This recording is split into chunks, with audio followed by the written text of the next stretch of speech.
ikigeragezo icyo ari cyo cyose hariho akaryo ko kugisohokamwo, hariho akaryo ko kukivamwo. Nimba rero Imana yarategekanije akaryo kuko ushobora kubivamwo, bisigura ngo wamaze kubinesha, bisigura yuko utegerezwa kunesha ikigeragezo.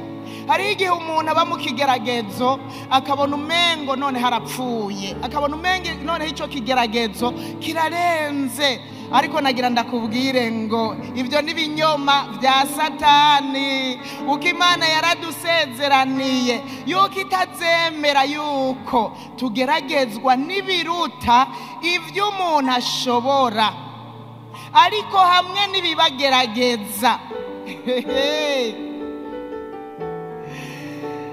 izoducira icyanzo kugira umuntu abone ingene ashobora kwihanganira ikigeragezo icyo ari cyo cyose. Haleluya! Imana mwumvise uko yavuze, Imana niyo kwizigirwa, niko Pawulo yabwiye aba bantu b'i Korinto. Imana niyo kwizigirwa, nizobakundira ko mugeragezwa n'ivyo mudashobora. Hamwe n'ibibagerageza izobacira icyanzo kugira ngo mubone ingene mushobora kuvyihanganira ivyo bintu byose bigenda bibagerageza.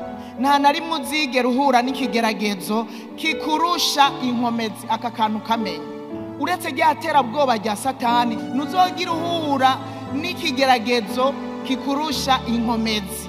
Imana ibonye kigomba kukurusha inkomezi, ikiza mu bubasha bwayo, mu nzira zayo zirenga 1000, mu nkomezi zayo, mu bwenge bwayo, igakiza ikakikuraho kugira ngo kikubise, hanyuma ubandanye urugendo.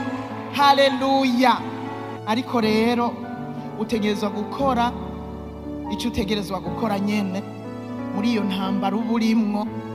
Ntucurera amaboko ngo Imana yaravuze ko izoncira icyanzu, ucurarika agahanga ngo Imana irabizi ko izoncira icyanzu.